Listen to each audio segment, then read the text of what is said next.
So, time-wise, you okay for the next hour to hour and a half, roughly? That all good with you? Yeah, should be fine.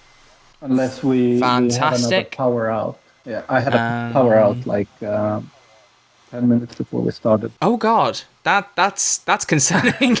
Hello and welcome back to the Redcast, the show all about exploring the world of entertainment and the many forms it takes. I'm your host Troy, and welcome to episode 8 of season 2, which as always was available 48 hours early for my Patreon supporters. So if you'd like to get access to these podcast episodes 2 days early, then head over to www.patreon.com/RedArcherLive and pledge as little as £1 to get that early access. Today's episode features game developer Ilija Petrusic as we talk about his time at Overkill developing Payday the Heist and Payday 2, moving on from Overkill and working at Lime Game Lion, as well as the development and launch of Raid World War II and what the company's been up to since then. The only thing I need to point out is that his microphone is not as good as intended. He used a laptop microphone in a place with not very good internet, so it did come out a bit spotty at times. I apologise for that. I've done my best to edit it and make it sound as good as possible, and any bits where it didn't make any sense I've just cut those out to be sure. But either way, it was a very fun interview. I had a great time talking to him, and I hope you all enjoyed the conversation as well. So with that being said, let's get right to the episode. I hope you enjoy it. We will kick off then with me asking how you were doing. So how are you doing today, Ilija? Hey, I'm good. I'm good. It's hot. I'm on my laptop, but it's good. Yeah, it's like, well, hopefully we'll be all good with the recording. We've had an interesting first half an hour with some audio problems there.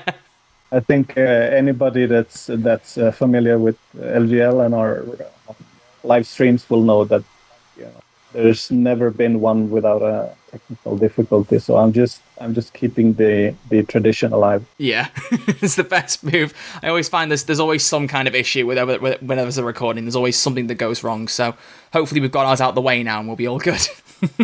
So the first question I'd like to start off asking you is, obviously you spent some time both with Overkill Software and with Lion Game Lion, but what I like to do with these episodes is talk about first what got you into the video game industry. So if you could explain a bit about what got you into that, the kind of roles you're interested in the industry, and then how that led you on to work for Overkill.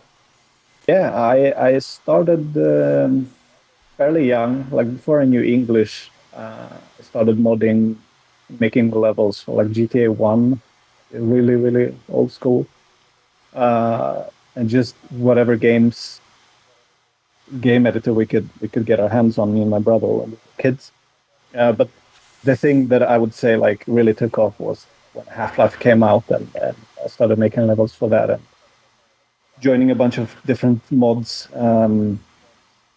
Eventually going to school in Sweden where I studied game development. So it was more studying 3D. And then halfway through school, I got a job in a company called Zootfly in Slovenia. So that was my first job, and then I dropped out of school because I went to school to get a job, and now I have a job. So I worked there as a 3D environment artist, and then a year later, in 2007, I moved back to Sweden and I joined Grin as a level designer. And Grin, of course, is the company where I met Ulf and Bo and Simon, the whole Overkill gang. So when Grin went under, he joined this new company. Literally the day after, went to a basement, and there was Ulf and Bo, Simon, George, Martin. I think there was 8 of us in the beginning. Started doing some apps and mobile games because that was the indie thing at the time, basically. Yeah. But I don't think anybody in that group really wanted to do those games. Like, we even did a bunch of cool stuff, I think. And then one day, I went to the store with Ulf to buy lunch, and he was like, "We should just make a bank robbery game." And then literally on the way back from the store, he like conceptualized on not a very deep level, but like the whole game. And we went back to the office, and I remember sitting down after lunch and started making First World Bank. Wow. Yeah, or it wasn't First World Bank at the point, it was a bank. But everybody liked the idea, and we just started making what eventually became Payday. That's brilliant. Yeah, Simon's explained a bit of that perspective about, very much being an elevator pitch. I didn't actually know you weren't at Grin. I didn't know your history with them went that far back. That's fantastic. Yeah, I worked with the diesel engine for far too long. But yeah, it was... Oh, I don't know what you're talking about. Diesel's a perfect engine. It is. It was. Yeah, but it was a weird time, I was fairly young still, and when we got the news that, okay, I lost my job, the first thing you do is basically you just look around for new jobs, right? Because luckily this is Stockholm, so there was quite a few companies around.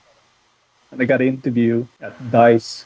I remember literally an hour before Ulf. Oh, we're going to start a new studio and would like you to join. And I was just like, okay, cool. So I guess Wow. I'm not going to the interview at DICE. I'd be happy to join. It was probably like, can't say the best time of my life because this is the best time of my life, but like career-wise, it was really nice. I got to work with like 7 super senior people who knew what they were doing. I was the kid, basically. Everybody was senior. They worked there for like 5 or 6 or 10, whatever years, or in the industry. But I'd only been there for like 3 years, or in the industry for 3 years. So I was just like sponge. I was just trying to learn as much as possible from all these people around me. A lot of pressure also, obviously, because I was the level designer, which is basically, the level designer is the guy who takes the gameplay code, who takes the design, who takes the art, who takes the animation, and puts it all together. And you got to have a plan. And, I was the one who needed to know, like, oh, what does the AI need to do to make a level fun? Everybody was like super on point. Ulf is brilliant because he can see things, and then like he knows. He probably knew how the whole game would be just, during that lunch break. He had this thing where he could convey it very well to other people. That's brilliant. And I love how casually you just kind of like, oh, I went back to the office and just started making First World Bank, like, that's fantastic. The role that you play, like, that's definitely one of the most important ones, I would agree. Yeah, I mean, if you can't take the ideas and put them into a fun level and the game's already a bust there and there, Yeah, I mean, if you have a bad, especially like, during prototype, because that's the only thing you have one level, or we had one level. So if the gameplay is great but the level sucks, then, or if the art is great but you don't take advantage of it or whatever. So there was a lot of pressure, but I think it worked out pretty well. I got a lot of help from everybody in the team as well, so it wasn't like, nothing was a one-man show either. Like, Overkill was built out of 8 people who were all really good at their job, and everybody was from. So we had one animator, we had one artist. Ulf was great at everything, and we had Simon, the sound guy. So it was very like everybody had to run their ship. It seems to be very much like there's a kind of like a family vibe going on with what started out with Overkill, like so few people, and yet everyone, like, Simon said that everyone was wearing different hats at the same time. Everyone was doing more than one thing, but everyone was working really well together. I like the kind of like the community vibe that gives off. It seems like a really cool environment to build a game on when there's just a small community and, there's not too many voices clashing over things. You all have like a direct vision and you can all help each other out. It sounds like it worked out really well, and you can see that in the first Payday game. Like, you can see the vision and the focus that it had. Yeah, definitely. It was like one of the big things I remember was, for the longest time we didn't have like control assault heat system, which is basically something similar to GTA with the stars. As long as the mission went on, you would get more stars. The cops would get more angry, send more troops, heavier troops, etc., etc. And this was like, we worked on that for a long time, and a lot of balancing and UI and UX and all that stuff. And then I remember one day, me, Simon, and Ulf were sitting in the meeting room, just like, it'd be nice if it's just like better, We need to make it more clear and more simple. It would be nice if it's just like, okay, now you're in fight mode. Now you're in, objectives mode, and like that. In half an hour, we had control assault, which is like one of the big things in Payday and Payday 2 now. It's what happens a lot of times in development. It's like you have all these crazy things and these systems, and then when you zoom out a little bit, you're like, okay, but if we just remove this, it's much better. But the problem is a lot of times that you don't get to zoom out, or you don't have the time to make it better, or if you tell somebody like, I'd like to remove this, then they'll say that, but we're on a schedule, we're already behind, you want to remove stuff, you're crazy, blah, blah, blah, blah, blah. Nothing of that existing during Payday 1. It was just like 8 people in a room that had fun. Then we grew to like 15 people maybe. It was such a tight group, so when new people joined, they joined into this thing that was already rolling. And that continued, say, pretty well into Payday 2. Beginning, because we didn't grow the team that much. It's hard to describe, I think, to people, but like, you go to work and you just fucking work, You work, and... Yeah, it seems like the numbers definitely started to rise a lot, yeah. Yeah. And when that happens too fast, then people join. They don't join into this. When there was 8 of us, really tight, and then 5 people joined, they sort of got absorbed. But when you have a core of 20 people, or whatever we were, and then you have 20 people join, then all of a sudden, it shifts differently.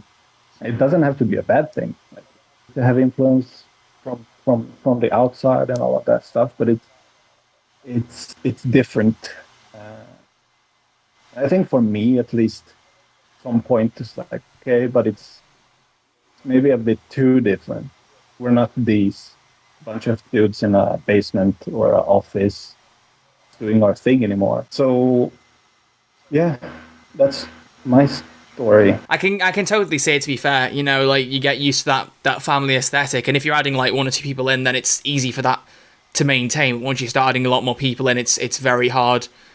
Like, if you're adding them quickly, it's not easy to like kind of bring everyone into the atmosphere one by one, because all of a sudden, like, the whole ecosystem's changed. And obviously, if you're getting more people, then you're going to need bigger offices and things. So yeah, it's not going to have that basement vibe if you've got a super long office with like 40, 50 people at computers doing different things. It's not easy to bounce between people. And instead of everyone wearing several hats, you literally have one person with one job and then one person with another unique job. I can see it. It's an interesting perspective, to be fair. I hadn't even thought of it from that angle. Yeah, but I can totally grasp how it's not necessarily, your own perception of the company would change. It's not necessarily bad, right? Because every any people you bring in, they bring something. Yeah, of course. Just a matter of perspective, and some people like that, to work with more people, and just tell me what to do and I'll do it, and then I'll go home. That's fine. But yeah, that was like the core that we had, because when you grow the team, all of a sudden you can't just have 5 level designers. Like, somebody needs to lead them. You need to have a lead level.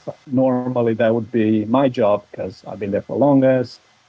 I've been there from the start. I know the game inside and out, blah blah blah.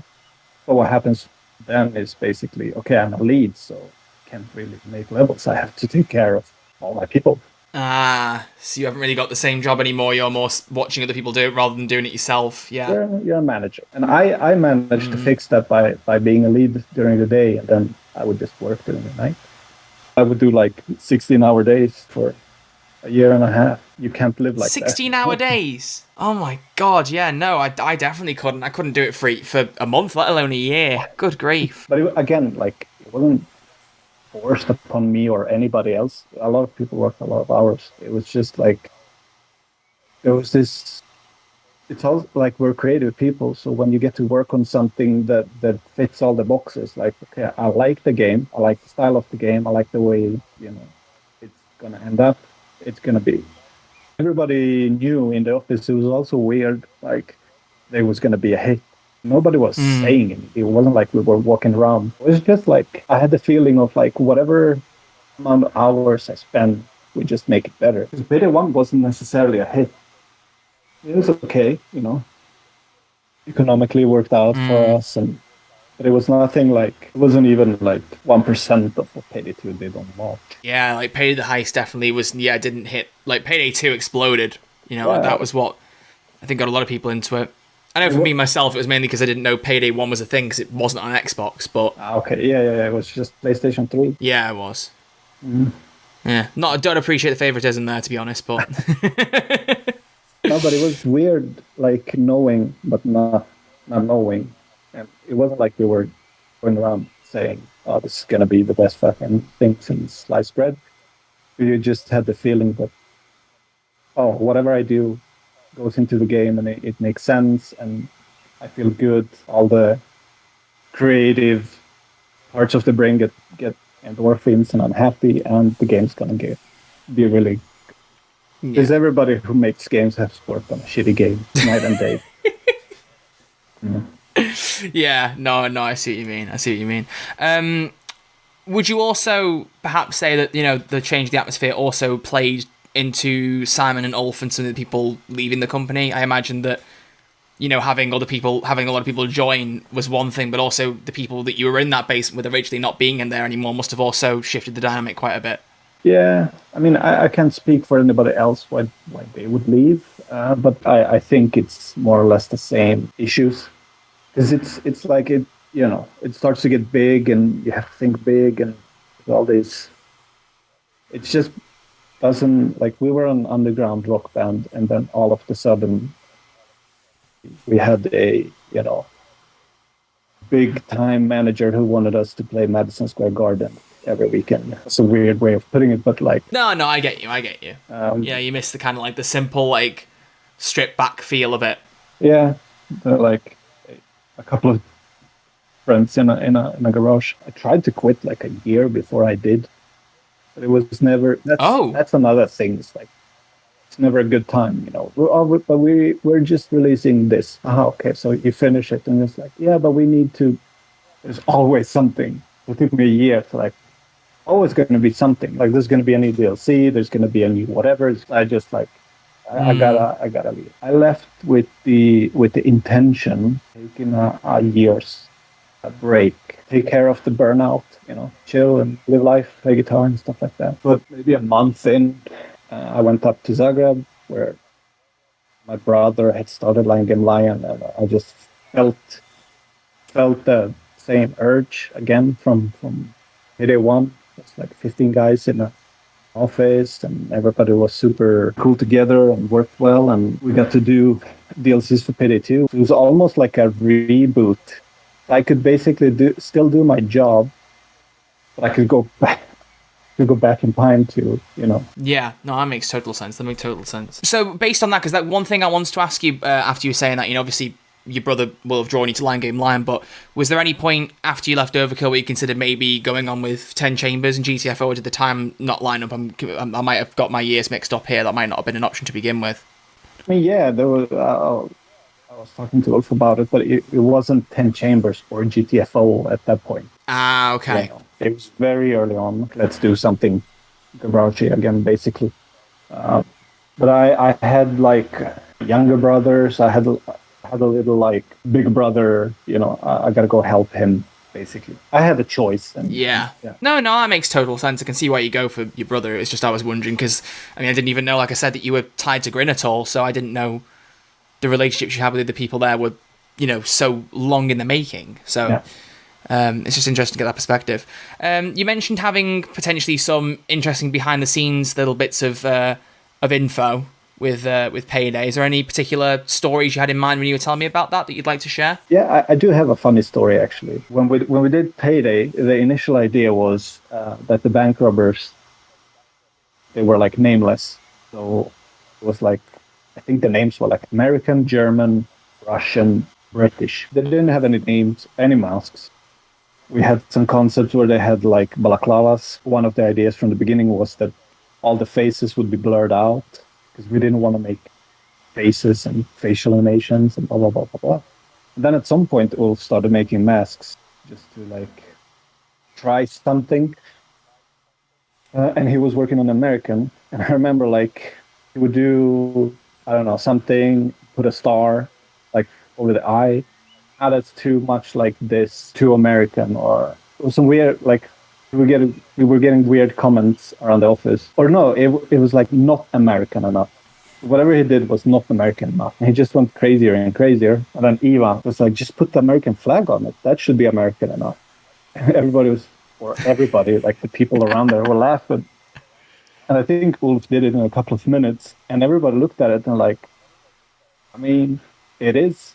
And it's not, we were worried that it's maybe like over the top. Turned out to be a pretty dope idea or suggestion, because that's literally like the face of Payday, the Dallas mask. Yeah, it doesn't exactly scream subtlety, so I'm not surprised. The initial reaction, they're like, really, just the flag over the mask, really? But It is. It's a very kind of like in your face mask design, but it works really well. I think it really does work very well. Yeah, it's iconic. Wolf did like Dallas and Wolf and Chains in like 30 minutes maybe, and that's how they actually got their names in the end, because they were still like German. And it's brilliant how like sometimes it takes so little time to just come up with these ideas. It's like you said, you kind of like had an elevator pitch, came up with a game, and you were on it, and then it's like, oh, you just put up a master design in 30 minutes, and boom, it was Chains. Like it's quite impressive how some of these things you think might take ages, but actually they're kind of like very off the cuff and yet work brilliantly.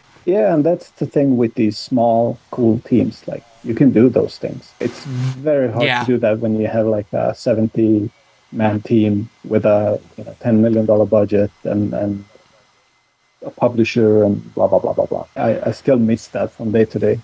Those things happen non-stop. Like, we would cut a level just like, oh, that doesn't work. But boom, okay. Or a decision we would would make it so that, like, okay, but now we can't have this level in the game because we just changed this thing on the fly, Oh, wow. How many levels do you think I ended up getting rid of, roughly, like, for reasons like that? In Payday 1, I don't know, 8, 9, 10 levels that we cut for one reason or another. Yeah.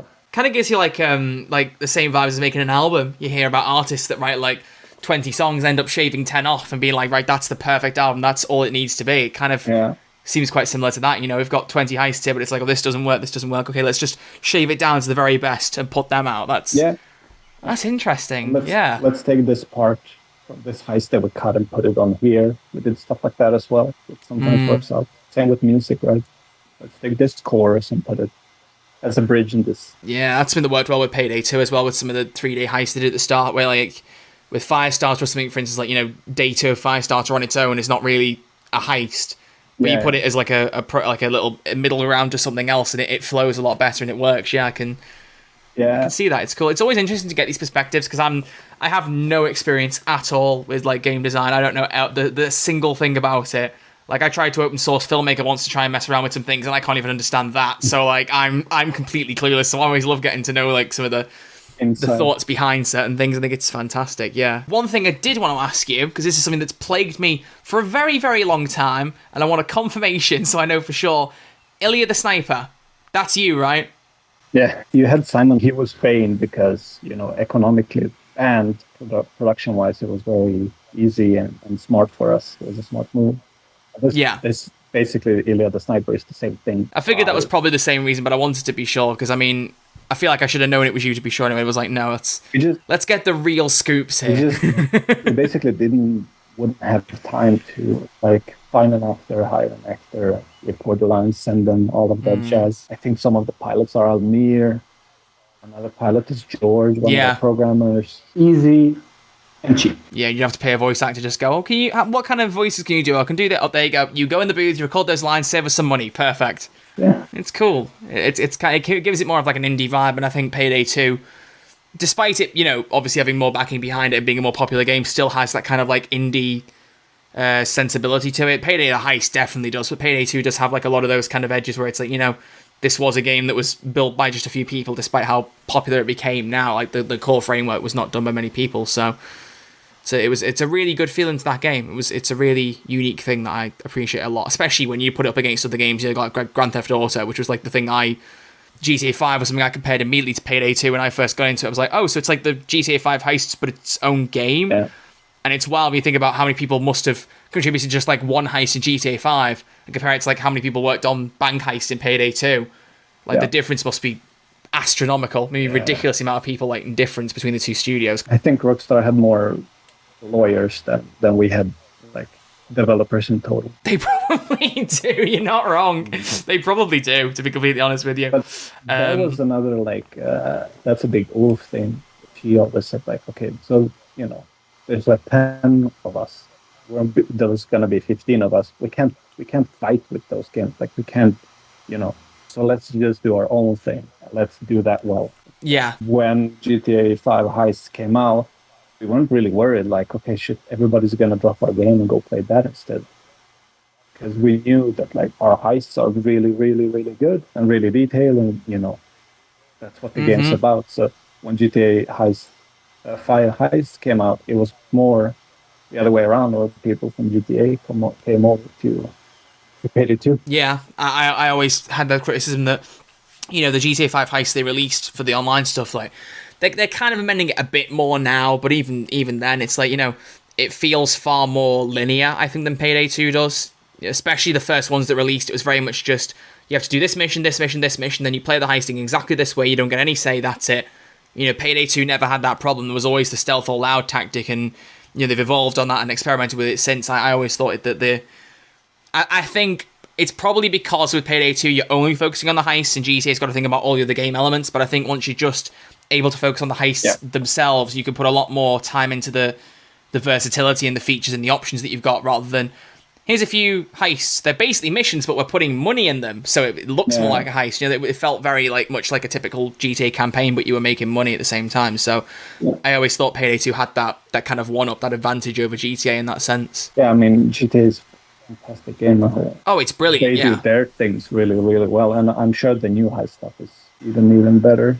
Old stuff was. I do wonder if now they take inspiration from Payday, because you look at the most recent stuff they've done, like the casino heist and the new one on the island that came out at the end of last year. It's like you look at that stuff now and you're like, oh, they're really starting to make you pick a few things now. I wonder if there's some internal discussions where they went, there's some games like Payday 2, there's a lot more choice. Maybe we should go down that route, and especially the solo thing. That's something that Payday 2's always had, being able to play on your own. And GTA, until recently, has been like, no, has to be 4 players. You've got to get some people together. You haven't got friends? Make friends. Find the people. Whereas for me nowadays on Payday, most of the time, if I'm not streaming, I'm playing on my own. I hop in and get gameplay and just relax, and I don't tend to play with a lot of people. That's probably not the way Payday's intended, but it's the way I play it. Whereas I didn't have that opportunity in GTA. I feel like, there's definitely some strengths to the way Payday ran things that made it, better. That's it's good to have limits. We had lots of limits. We had an old engine. We had very few people, very few engine programmers. We had very low budget. We just had to make sure that whatever we do has to be 100% great, and it has to go into the game. Otherwise, we can't even finish it. So that's what I think why it's a good heist simulator, because that's everything is made with that in mind. After Payday 1, we had a sit down as a group. Okay, what do we do next? And that's when I pitched Raid actually the first time. Not asked Raid, but I want to do a World War II game. But when we started talking, let's do Payday 2. Okay, blah blah blah. Everybody's on board. And I remember saying, I don't really care how much we need to work. I don't care, if we're going to kill ourselves working hours or whatever. I just want to make a game 5 or 10 or 20 years. Somebody can, when they're making a game, they should go like in Payday, or, they should reference us like I do with 1 or Half-Life or Zelda or, any of my favorite games. And that's sort of happening. There's a lot of games that obviously take inspiration from Payday. There's a on the marketplace, on the Unreal marketplace, there's an art set that you can buy that's literally the first one bank, but in cartoony style. I made that bank, and I made that in SketchUp. So when it's that's what I wanted. When I was a kid. Now you're sort of just not appreciating it in a weird way, because it's just you can't walk around they like what we did, or we don't get much time to sit down and go actually life's pretty good. We made a cool game, we made a nice thing, people like it. You just plow on. But yeah, after Payday 1 was pitched Raid first time, or a World War II game with 4 players, because again the limits were our next game, it has to have whatever percent of heist in it, because we can't just make something from scratch. Again, there was a 4-player co-op game in World War II. Yeah, well, it's interesting that you mentioned that you pitched Raid first as the kind of precursor to Payday 2, because my next question to you was, how was Raid conceptualized? You know, when you went over to Line Game Line, was that already in discussion, or did you bring that idea with you to the company? How did that all work from the beginning? Even before, so it was sort of I don't know how to describe it. It was like half pitch because I had been talking about this during Payday 2 as well. Just like it would be so nice to like do a World War II game with your friends and have these classes, blah blah blah blah blah. Like what I'm trying to say is, Lion Game Lion didn't say we want to make this World War II game. It was more like I got asked by Bo, like, oh, you should pitch us your World War II thing, and then I went to the other guys and we sat down, talked about what we wanted to do, how I wanted to do it, and then we pitched it to the board. And it was really weird because I had been away from Starbreeze for maybe a year and a half. I got back and they had a new office and it's fucking huge and there's like 300 people there and I don't know anybody. It was like being home, but not being home, if that makes sense. Very weird. But yeah, we pitched the Raid. They really liked it. And we started making Raid. We did the pitch like in August. Production started in January following that. So it must have been 2000. Yeah, we pitched it in 15 and we started production in 16. Well, that's cool. It was your idea then. You conceptualizing it. It's nice that you had that idea for a while and then finally got to see it realized in its own way. You know, it's something that you already always had in the back of your head and you finally got to see that achieved with LGL. That's really cool. Yeah, I mean, what released was very different from both the pitch and the initial idea. Because we had lots of... Starbreeze was like, at that point, getting into publishing and, you know, they had Dead by Daylight. They were growing and they were new with this. We were a fairly new studio as well, like, been around for maybe a year at that point, year and a half. We did a couple of DLC stuff, Payday and some feature stuff that we worked on. But it was very different. And what happened was that a lot of our deadline got changed a bunch of times. And not like a month, but like a year. And what happens is if you know, you have a idea, right? So, okay, the game's going to work like this. It has these, whatever, systems and these things. They all work together. And then you start working on that, and they're like, okay, but you have to release it a year earlier.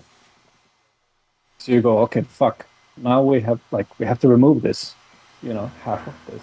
Yeah. Because you can't just remove one thing. There's 5 other things depending on it. And then we, you know, had to like, okay, we have to figure this out and get it out in a year or whatever that was. But then we've got more time later on. But that doesn't necessarily mean that you can go back to your original idea, because since then, you removed half and you have not, you know, you evolved it into something new. So it was very like driving a big truck that has water in it. And then when you do a slight turn, the water, you know, keeps moving and you can't really just turn back. So it was this quite painful process, I'd say, of trying to like, okay, we're going this way now. Let's grab what we can on the way. Oh shit, we gotta turn again. Okay, don't turn too fast, because then you're just gonna tumble over. Yeah, I can imagine it can't be the nicest thing to have like a specific plan and then not being able to execute all of it because of time constraints. That happens, right? It's fine. It's just a part of the whatever creative thing you're doing, and you gotta try to, you know, have all the team members on board and try to like, okay, because the last thing you want to do is put negativity on everybody. Then everybody's just miserable. Oh yeah, you got to kind of like, you know, get on with it and keep working. Yeah. And try to keep morale up as you can and make the best of it, because you still gotta finish something and release it. And it was, you know, some of it was because we're a fairly new studio, so I guess our progress maybe wasn't good enough for the publisher at the time. They were a new publishing studio, you could say. They didn't have just us. They had a whole catalog that they had to, like, you know, make sure it works. Yeah, they had a lot of studios at the time. I was quite surprised by that when I realised like how many people were under that umbrella. It I'm telling you, like the first time I went there, like after my 1 year off thing or LGL, 300 people. So I don't even, there's, I don't know, 250 of these people. Everything was much slower, but it was always stressful because there was always something new. E3 is coming up. You need a demo. Oh, but we didn't know. Okay.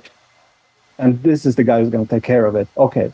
And then you like hurry up, finish something. And then, no, there's a new guy. You have to explain everything. So it's like basically there was a lot of back and forth. And I think, as I said, like us being a fairly new company, them being a fairly new publisher, it was just a bad combination at the time. Yeah, that's fair. That's fair. Well, the next thing I wanted to ask you about was after Raid had released, obviously it didn't get the response that I think a lot of people had hoped for and wished, unfortunately. I mean, I myself, when I first played the launch, I wasn't a huge fan of it. I revisited it, as you know, on stream and found even myself that there was a lot more to it than I'd realised. But my question to you was, mainly, first off, what actually happened that brought Raid to an end? Because as far as I saw on my end, it was very much that, you released a couple of extra raids after the game had come out, and then everything just suddenly went radio silent. There wasn't really a message to say, this is the last thing, here's our final plan. It was just kind of like, okay, radio silence out of nowhere. So what was happening behind the scenes at that time? First of all, I think, like, if you remember when I was telling you when we made Payday 2, everybody just knew it's going to be a great game when it releases. On Raid, everybody just knew that, like, this average. It was just non-stop with shifting and, so that was one of those things. And I think when it released, I do think that, or I know personally, like, I think it went much worse than I expected. Personally, like, I knew it wasn't Payday 2 or anything like that, but I think it was way worse than I expected. I think, like, I didn't really understand it's obviously, as a developer, you watch streams, you watch the YouTube things, you not only for work.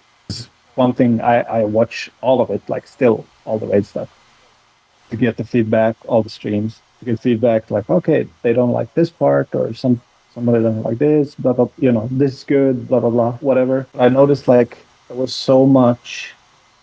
I don't know how to say it without, like, into negative, but, like, all the stuff I was seeing in YouTube and Twitch was like, oh, but it was Payday people who didn't even want to play this game, who were playing this game. And they obviously didn't want to play the game, so they were not happy playing the game. And it started to, like, snowball hate and negativity. Oh, God, yeah. On top of, like, that, and the game wasn't very well, like, it wasn't very good. It was rushed. We did a lot of stuff from the beta to launch to try to fix as much as we could, but it was just not enough. So it was this snowball of, like, both of those things. Because we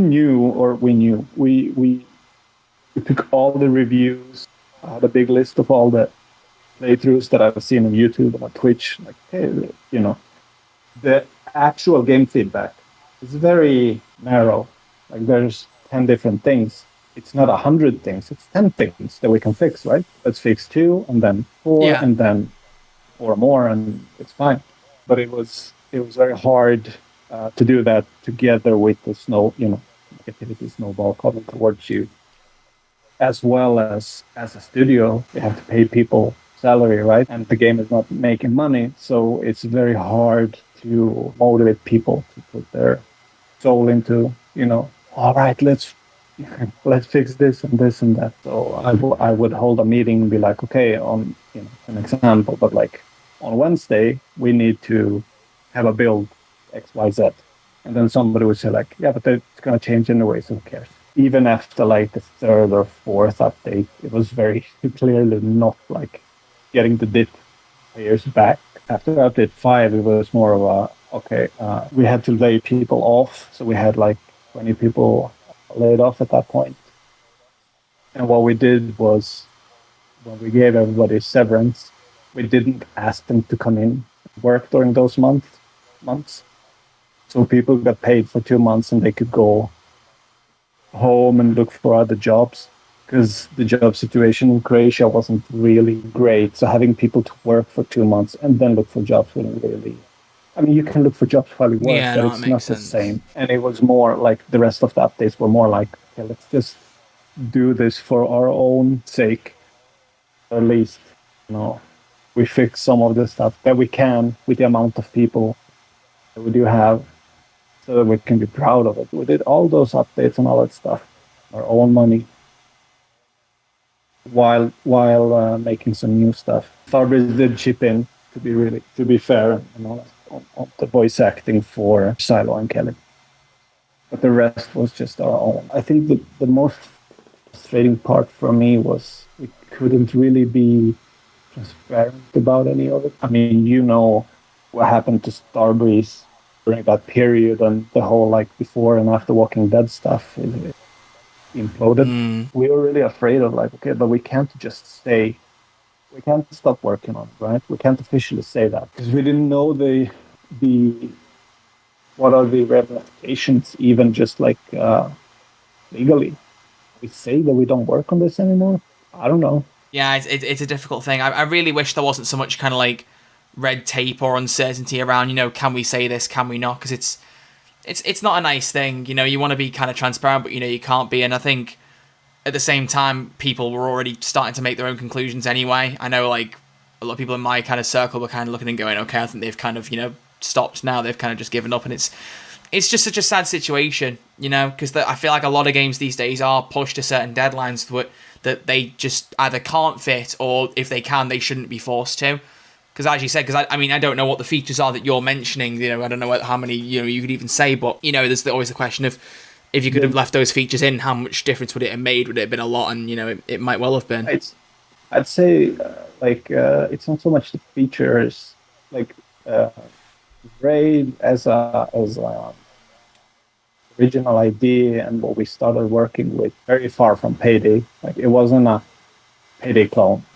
At some point, it had to become one because there's no time, and this is what works. Just do this. Okay, I'd say that's the biggest difference. And I think that was a bit scary to whoever pulled strings. This is not what we've done before, so maybe it's not gonna work. Yeah, I did wonder that as well. I did think, because it was very much even the marketing. I mean, I don't know, like I didn't see all the marketing obviously, but it very much felt from Overkill side whenever they promoted it. It was kind of just like, if you like Payday, you'll like Raid World War II. It was, they very much did lean in towards the end of it being a Payday clone, and I always wondered whether that was the intention from the beginning, but I think that was, like, to be super honest, I think that was more interpreted that way from the players. Like, I think Starburst did a okay job with the marketing and stuff, and certainly the people who worked with were all like really good and really great. It was the same, just like we have to hurry. It was always hurry. But I think I don't think it was marketed as a Payday clone as such. I think it can be interpreted that way, I guess, and it was, because I think most of the negative feedback we did get was, oh, it's worse than Payday, or it's not as good, or it's too close, or it's too far away, and that's very hard. Like when I talked about feedback earlier, when we gather all the feedback, there's like tangible points. The game is too grindy. That's a tangible point. Okay, we can fix that. And most of the feedback was, it's too close to Payday, or it's not a close enough Payday. And you can't really. Yeah, it's not something you can fix, really. I think it makes sense. People react to that way, and it's just a combination of the game was, what happened, how it was marketed, how it was perceived, all of that together. Yeah, it's a real shame, especially with how long the idea was in the making. It's a real shame that it worked out the way it did. But the thing I wants to kind of wrap things up, I suppose, with was a question I've had to you, which is something I've been wondering for a long time, and I'm sure a lot of people have who are on the outside here, is that since Raid stopped getting updates, like just in general, Line Game Line have been radio silent. There's been nothing. So what can you tell me, if anything, of course, about either what A, you're up to, or B, Line Game Line are up to, looking towards the future?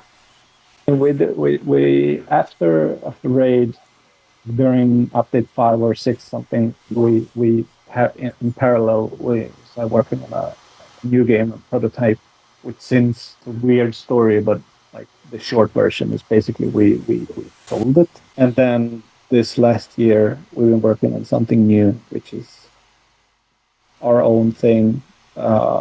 We've been doing some outsource work for other companies, some level design work and some design work, and I've been outsourced as well. Like, try to get our economy back on, and we're basically using all of that we gathered and making a new thing, which I'm very, very excited about. Can't tell you much yet, but it's so far it's just indie. Like it's literally, back to the basement. So there's like 10 of us right now, 8. There's 9 of us.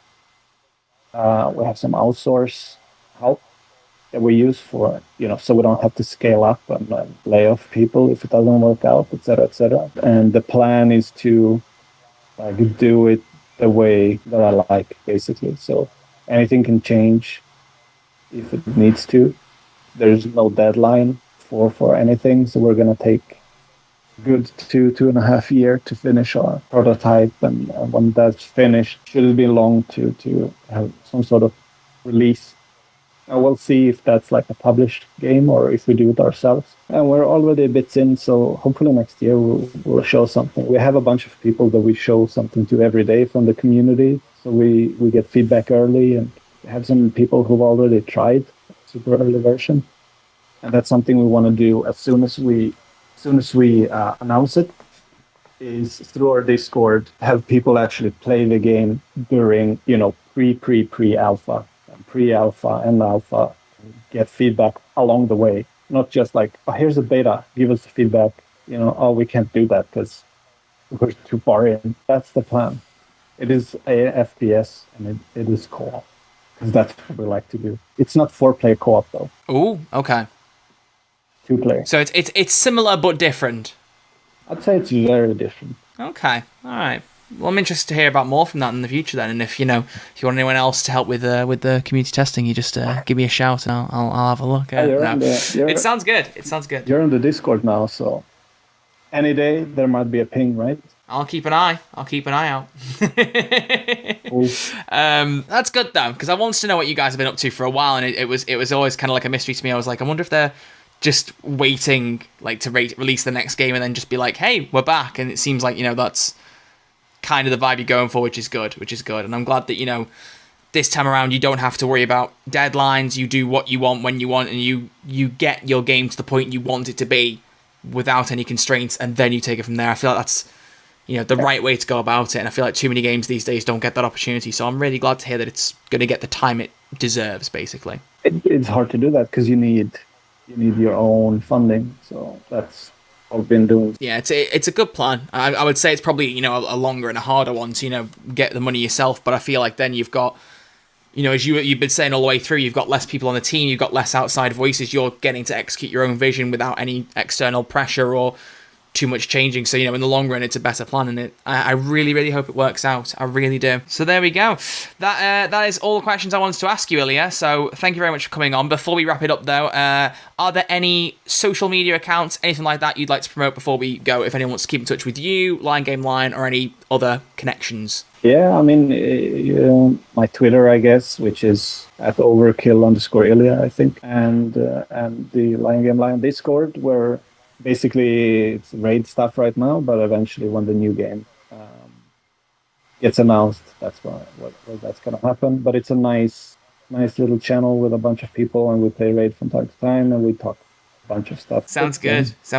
Well, thank you very much, Ilija. It's been an absolute blast recording with you, and it's good to get to know a bit more about Line Game Line and raid and all that, as well as the Overkill stuff. Like I said, I mean, I had no idea you'd worked at Grin, so just even getting that background, and I think for me personally, combining what you've said with what Simon said, it starts to form a bigger picture as to how everything worked in the early days, and I really like finding out about that stuff. So maybe one day I'll get hold of Ulf and he'll be able to fill in the final bits of the picture, but that's that's a story for another day. It's just, it's fascinating. I really like getting to hear about those early days. I think it's really, really cool to see even just the progression from Grin to Overkill to now. It's fascinating. So thank you very much. It's been a pleasure. Hey, thank you for having me. I've never been on a podcast, so it's been fun.